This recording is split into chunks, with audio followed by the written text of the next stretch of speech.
Diego! Hawak ng binata ang clear glass nang tawagin ako ni Lance.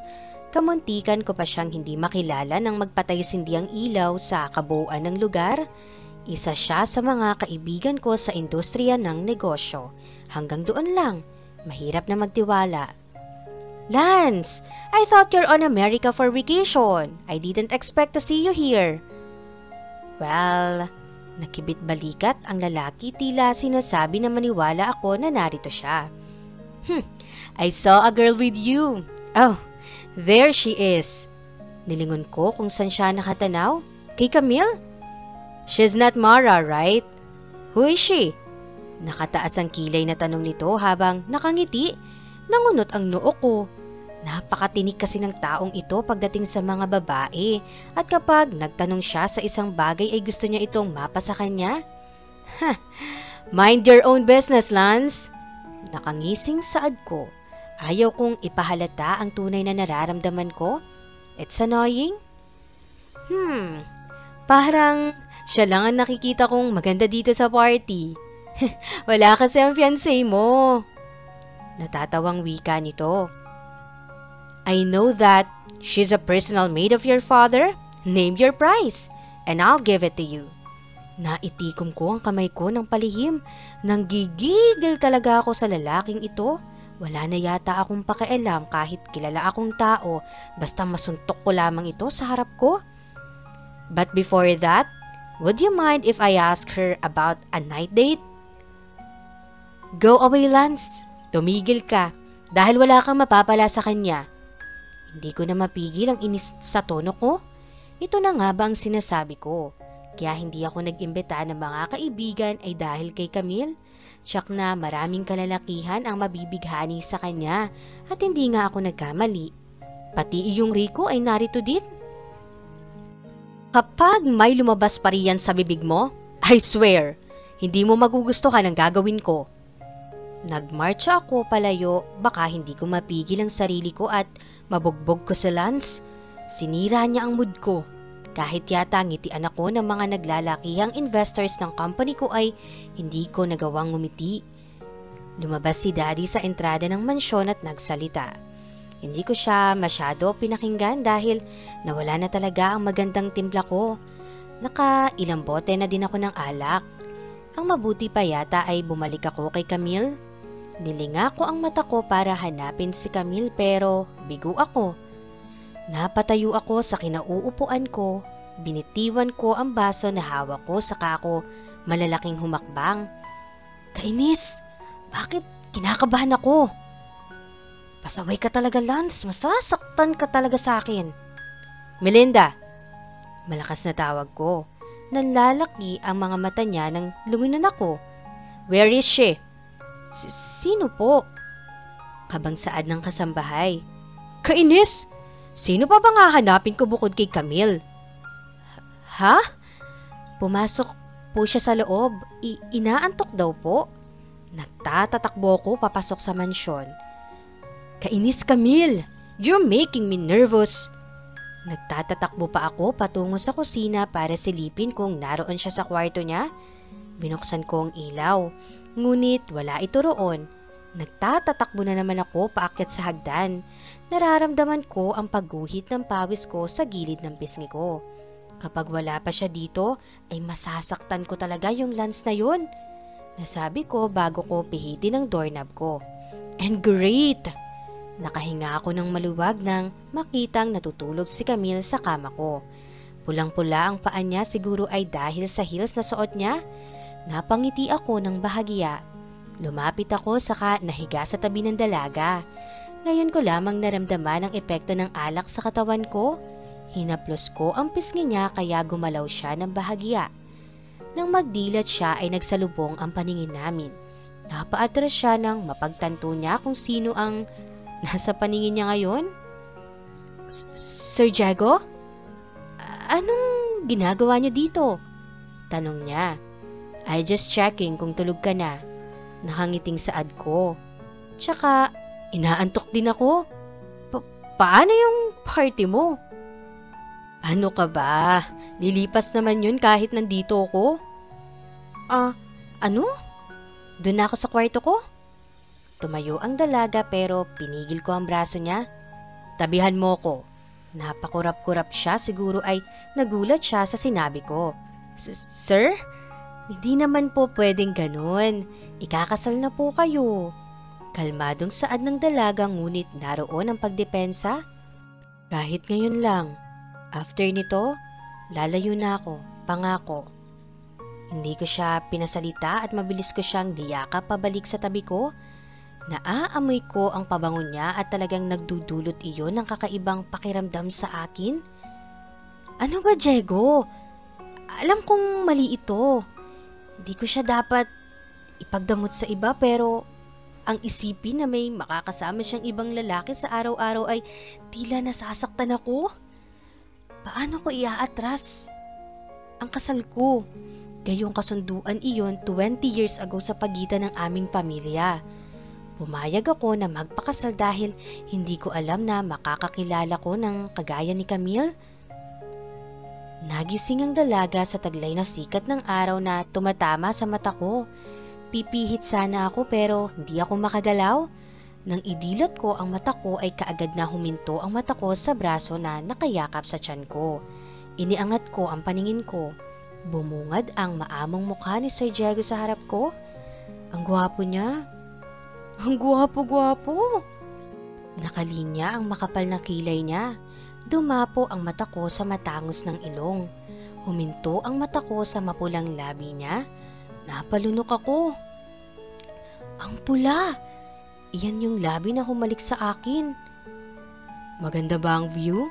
Nagulat ako nang magsalita si Diego. Kasunod nang magdilat ang mata niya, akmang aalisin ko ang braso niya sa tiyan ko para sana makaalis, pero lalo niyang hinigpitan ang pagkakayakap sa akin kaya baliwala din. Nakakalokong ngiti nga ang pinakawalan ng binata. Ang ingay mo matulog. Naghihilik ka. Hindi ko inaasahan na sasabihin niya. Halos maisubsob ko ang mukha ko sa balikat niya dahil sa kahihiyan. Sir Diego, hindi niyo daw po ba ihahatid si Sir Martin sa airport? Boses ni Melinda mula sa labas ng kwarto. Nanlaki ang mata ni Camille. Baka buksan ni Melinda ang pinto at makita ang sitwasyon namin ni Sir Diego. Muli akong nagpumiglas para makawala. Pero tumawa lang siya saka hinuli ang dalawang braso ko. Ngayon ay nasa harapan ko siya habang nakangiti. Sir? Okay lang po ba kayo? Tanong ni Melinda sa labas. Tumatawa si Diego nang sumagot. Oo, okay lang ako. Sige na, bababa na ako. Aniya pa. Ipaghahanda ko po ba kayo ng almusal? Tanong pa ni Melinda. No thanks, may almusal ako dito. Hindi niya inalis ang mata niya sa akin. Naibaling ko tuloy sa ibang lugar ang mata ko. Tsak na namumula na ako. Tell me, ikaw yung nasa resto bar, tama? Ngayon nakataas ang kilay ng binata, ngunit hindi na alis ang pagkakangiti niya. Ano? Your smell? Your figure, pati yung labi mo. Ilang beses kitang hinalikan kagabi until I confirmed and I knew it, Camille. Hindi. Hindi ko iyon natapos nang halikan niya akong muli. Hindi niya inalis ang braso niya na humahawak sa pulsuhan ko. Are you trying to hide it to me from the start? Aniya, tsaka muli akong hinalikan. Hindi na ako naglaban pa. Hindi ko alam kung bakit pero tumulo ang luha ko. Siguro ay dahil sa wakas alam na niyang ako yun. Pero siguro ay dahil kahit nalaman niya yun ay hindi naman talaga titigil ang kasal nila ni Mara. Gumapang ang halik na iyon pababa sa katawan ko. Hindi ko alam pero gusto kong magpaubaya ngunit naantala ang lahat ng katok sa pinto. Sir Diego, si Pablo po ito. Naghihintay na po ang chairman sa baba. Kainis ka, Pablo! Galit na wika ni Diego sa sarili. Hindi pa tayo tapos, Camille. Mag-uusap tayo pagdating ko. Wika niya na nakatitig sa akin. Feeling ko ay ayaw ko nang magpakita pa kay Diego matapos sa mga pangyayaring iyon. Salamat na nga lang dahil hinatid niya si Mr. Martin sa Paris ng araw na iyon. Matapos akong tawagan ni Pablo para ipaalam yon ay nakahinga ako ng maluwag. Miss Camille? Tawag ni Pablo nang nasa labas na ako sa gate. Pansamantala ay dito ako tumutuloy sa kondo ni Sir Diego dahil napakalayo kung magagaling pa ako sa bahay. Hindi din pwede na asahan ko lagi si Pablo. Ikalawang linggo na rin mula nang ipahatid sundo ako ni Sir Diego para dalhan yung tutor ko. Ayon sa litanya ni Pablo, pwede naman akong pumasok sa isang university pero napapaisip ako at kailangan pa ng tutor. May sapat na pera naman ako galing sa daddy niya. Eto ang mga sasagutin mo ngayon, Miss Samonte. Wika ng tutor kong babae. Matapos iabot sa akin ang makakapal na papel na print niya. Madali ko lamang nakilala ang mga letrang iyon. Nahihirapan pa ako sa pagbabasa ng Ingles. Matapos mong sagutan ang mga tanong dyan ay bumalik ka sa akin bukas. Tumango na lamang ako. Sa company ko po kayo itutuloy. Saad ni Pablo. Bakit na naman doon? Bumalik na lang kaya ako sa unit. Nakakainip kaya mag-isa lang ako doon. Kahit na puro ako reklamo sa huli ay tumango din ako. Tulad ng dati ay naupo na naman ako sa mesa na nasa tagiliran ng main table ni Sir Diego. Saka ako nagsimulang magbasa. Halos masapo ko na ang sentido ko dahil hindi ko na maintindihan ang isasagot sa tanong. Pretending study hard? Napatingala ako sa lapit ng boses na yon. Kailan pa siya dyan? Ba't di ko siya naramdaman? Nanlalaki ang mata ko nang makita ko si Sir Diego. Nakatuon ang kamay niya sa likod ng upuan ko habang nakasalo naman ang buong mukha niya malapit sa mukha ko at nakangiti. Naaamoy ko na naman ang pabango niya na halos inaasam kong maamoy ng 2 linggo. Inilapit pa niya ang mukha niya habang sa magdikit ang labi namin sandali tulad ng dati. Kahit parati niya akong ninanakawan ng halik ay hindi na naman ako nakakagalaw. I miss you. Bulong ng binata. Matapos ay pinitik ng marahan ang noo ko. Mag-aral ka ng maigi. Hindi pa tayo tapos mag-usap, remember? Pakiramdam ko ay napakagwapo niya habang sinasabi niya yon. Saka nakapamulsang naglakad patungo sa mesa niya. Lihim akong napangiti. Kagat ang ibabang labi ko. Isinuot niya ang salamin niya matapos ay hinawi niya ang long sleeve na nasa pulsuhan niya hanggang sa umabot iyon sa siko niya. Sabi ko mag-aral ka, hindi panoodin ako. Saad niya nang hindi ako nililingon. Nahihiya kong ibinaling sa papel na kaharap ko ang mata ko saka ako muling nag-focus. Pero hindi pa man ako nakakasulat ng muli na magsalita si Diego. Madami tayong pag-uusapan, hindi ka uuwi sa inyo. Pero hahanapin ako ng inay. Kinakabahang saad ko. Anong gusto mo? Ako ang uuwi sa inyo? Nakataas ang kilay niya nang lingunin ako. Sige na, ite-text ko na lang si Isay. Nakayukong wika ko. Muli akong nagsagot ng paperworks. Ilang katok sa labas ang nagpalingon sa amin sa pinto. Sir, nandito na po si Miss Mara. Hindi ko alam pero parang tumigil ang oras nang sabihin iyon ni Pablo. Sabay pala silang bumalik. Nilingon ko si Diego at nakatanaw din siya sa akin tila hinuhulaan ang damdamin ko. Ngumiti na lamang ako ng tipid ngunit may pait saka muli kong ibinaling ang atensyon ko sa sinasagutan. Honey! Umugong ang matinis na boses ni Miss Mara saka nagtatatakbo para yakapin si Sir Diego. Kahit mataas ang heels na suot niya ay hindi man lang siya nag-alangan na dambahin ang kasintahan. Maaring hindi nga ako nakatingin sa kanila ngunit nakikita ko sila sa gilid ng mata ko. Alam kong nakatanaw din sa akin si Sir Diego. Wait! Tila naalanganan pa si Miss Mara nang matanaw ako. Nag-angat ako ng paningin para salubungin siya ng ngiti. Ang ganda niya. Puno ng postura ang mukha niya. Pati na ang labi niya ay pulang-pula sa lipstick.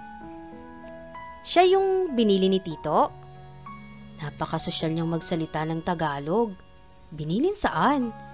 Ha? Tanong ni Diego. Sabi ni Tito before, kuhanin mo daw si Camille para mag-asikaso ng unit mo. walang emosyon na daas ng babae. Siya si Camille, di ba? Akala ko ay ako ang kausap niya kaya tumango ako. Akala ko ay magsha-shopping ka, ni Diego. Halata na naaalanganan siya. Sana, but I miss you na agad. Medyo nakakaumay sa pandinig ang boses niya. Hindi kaya bitter lang ako? Pilit kong itinuon ang buong atensyon ko sa papel na sinasagutan ko. I just missing you. That's why I'm here. But aalis din ako later kasi aayusin ko yung venue ng wedding? Aniya. Ngayon nakaupo na ito sa harapan ni Sir Diego. Humigpit ang pagkakahawak ko sa ballpen. Nalimutan kong ikakasal na siya. Ipinikit ko sandali ang mata ko para pabalikin ang luha na nararamdaman kong babagsak na. Are you okay? Naidilat ko ang mata ko. Nasa akin ang mata ni Miss Mara.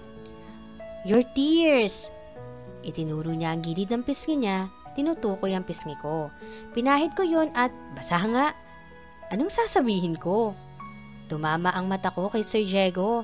Nakakunot ang noon niya at puno ng pag-aalala ang mata niya. Pagtapos naming mag-usap ay sasabihin kong layuan na niya ako. Miss Camille, may bisita po kayo. Nawala ang topic nang bumakas ang pinto. Naroon si Rico, nakangiti sa akin. Oh, hi! Kunwaring masiglang saad ko. Let's go! Saad niya. Wait! Tapos na ba ang inaaral mo? Nakataas ang kilay ni Sir Diego. Tatapusin ko, wag ka mag-alala. Saad ko. Saka ako nagmadaling sumama kay Rico. Nandiyan na naman pala yung masungit mong boss? Natatawang saad ng kaibigan ko. Oo, ikakasal na siya kaya hindi na ako magtatrabaho sa kanya after noon. Biro ko. Exactly! Mai-date na kita ng mas madalas. Nakangiting saad pa nito. Kain tayo sa resto. Gusto mo ba? Ikaw ang bahala. Isang Korean resto ang pinuntahan namin. Si Rico na ang nag-order palibasay na malagi sa Korea. Gusto niya daw ipatikim sa akin kung ano iyon at kung ano yung masasarap doon. Well, hindi naman ako bigo. Masarap nga lahat. Kung pwede sana, mag-resto bar tayo after nito. Hindi ko pa nararanasan yun eh. Nakangiting saad ko habang kumakain kami. Really? I love that! Saad ni Rico.